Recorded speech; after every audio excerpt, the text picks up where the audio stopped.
On the other end of things, I want to talk a little bit about simulating test day conditions. A lot of times people will be getting great practice test scores, and then on the exam itself, they experience a drop of 3 to 5 points or more. And that could be due to stress and anxiety, but it could also be because the practice tests they were doing were not under realistic conditions. Sometimes in the comfort of your own home, you might be a little bit generous with the timing. You might give yourself breaks.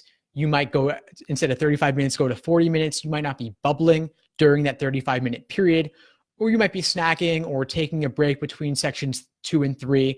You might check your answers after every single section. I know I used to do that because it's very tempting. You want to get that instant feedback, but of course, on test day, you're not getting the instant feedback and you're doing all 5 sections back to back with only a short break between sections 3 and 4. And so if you're doing your practice tests under more benevolent conditions, under easier conditions, then of course on test day when it's more strict, you're going to experience a drop. And so you want to make sure that during your practice, whether you're going for March or June, July, and beyond, that every single practice test you do, whether it's only one more this week or doing one every single week for the next 2 to 3 months, that you're doing your timed practice tests under conditions that are as realistic as possible. So those of you going for March, take a timed exam tomorrow or Thursday, review it, then completely rest on Friday, then walk in Saturday and kill it. So for more LSAT test day prep advice, I'm going to send you a link to a YouTube playlist I put together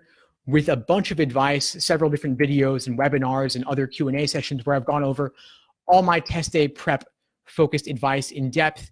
I'll put it in the chat here and I'll link it to the description below this episode later for those of you who want to check that out.